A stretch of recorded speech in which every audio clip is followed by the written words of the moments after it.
नमस्कार साथियों, आज हम लेकर के आए हैं आपके समक्ष पेट रोगों से संबंधित समस्याएं और कारण। तो साथियों, सबसे पहले हमें ये जानना होगा कि जब पेट में कोई रोग होता है, उस रोग का कारण क्या है और उसका निवारण क्या है। तो जब हम जान लेते हैं कि उसका कारण क्या है, तो उसके कारण को सबसे पहले जान करके उसको हमें जानना है और जान करके फिर उसके निदान की ओर बढ़ना है। तो मुख्यतः जो आजकल वर्तमान में हमारी जो स्थितियां हैं, उनको देखा जाए तो हम अधिकतर जो हमारी दैनिक दिनचर्या है उससे विमुख हो चुके हैं और जो मूलभूत हमारी दैनिक दिनचर्या है उस पर हम नहीं चलते। और स्थिति ये है कि हम बात करें, हमारा जो खाना है, पीना है, सोना है, उठना है, बैठना है, ये निरंतर हमारा बिगाड़ की ओर चल रहा है। यदि हम अपने जीवन काल में कुछ जीवन जीने के सिद्धांतों को मानेंगे तो हमारा जीवन का जो है ना एक नियम हो जाएगा और उस नियम पर हम चलेंगे तो हमारे शरीर के बहुत सारे रोग ऑटोमेटिक ठीक हो जाएंगे। तो जानने की बात यह है कि आज हम ये नहीं देखते जब हम प्रातःकाल उठते हैं कि हमें क्या खाना है, क्या पीना है, किसके साथ हम क्या खाएं, किसके साथ क्या ना खाएं। इन चीज़ों की जानकारी होना बहुत ज़्यादा ज़रूरी है। जैसे प्रातःकाल उठते ही हम लोग क्या करते हैं, चाय पीते हैं, चाय के साथ हम बिस्किट लेते हैं या अन्य और चीज़ ले लेते हैं। फिर थोड़ी देर के उपरांत ही हम उसके साथ जूस भी पी लेते हैं या कोई और फल इत्यादि भी ले लेते हैं। तो उससे हमारा मेटाबॉलिज्म वीक हो जाता है और जो हमारी जो शक्ति है वो शक्ति हमारी क्षीण होने लगती है, जिसके कारण जो है हमें पेट रोग होने शुरू हो जाते हैं। और दूसरा जो ये है कि हम अपने दैनिक जीवन के अंदर जो है कभी भी हम नियमित रूप से भोजन नहीं लेते। हमारे सामने घंटे 2 घंटे बाद कुछ भी आता जाएगा, हम उसे खाते जाएंगे, परंतु ऐसा नहीं होना चाहिए। क्योंकि भोजन लेने के जो है ना 3 कारण उसमें बताए हैं आयुर्वेद के अंदर।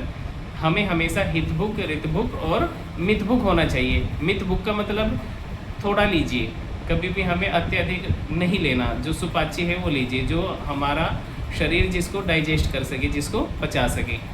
और हमें ऋतभुक, ऋतु के अनुकूल लेना चाहिए।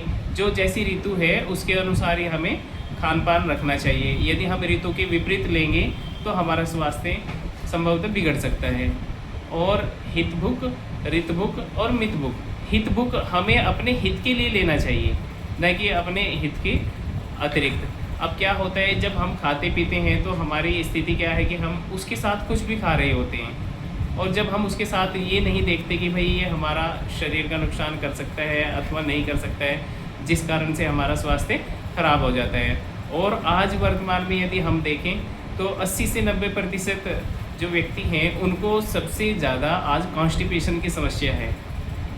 और जो कॉन्स्टिपेशन होती है, कॉन्स्टिपेशन से बहुत सारी बीमारियां जन्म ले लेती हैं। और जब बहुत सारी बीमारियां जन्म ले लेती हैं तो फिर वो विभिन्न प्रकार की बड़ी क्रॉनिक डिजीज़ बन करके उभर जाती हैं। तो इसीलिए साथियों, हमें क्या करना है, सबसे पहले हमें अपने पेट को साफ़ करना है। जब हमारा पेट बिल्कुल साफ़ हो जाएगा और पेट के अंदर जो टॉक्सिन्स हैं और जो हमारी कब्ज़ है वो टूटने लगेगी, तो हमारे धीरे धीरे हमारे जो पेट के रोग हैं वो ठीक होने शुरू हो जाएंगे।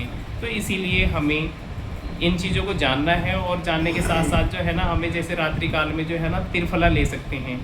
त्रिफला भिगो करके भी ले सकते हैं, त्रिफला गुनगुने पानी के साथ ले सकते हैं, दूध के साथ ले सकते हैं, अवलेह बना करके ले सकते हैं। जैसे हम त्रिफले को प्रयोग में लेंगे तो उससे हमारे पेट के रोग धीरे धीरे ठीक होने लगेंगे। और साथ साथ हमें अपने शरीर की प्रकृति को भी देखना ज़रूरी है कि हमारी जो शरीर की प्रकृति है वो वात प्रधान है, पित्त प्रधान है या कफ प्रधान है।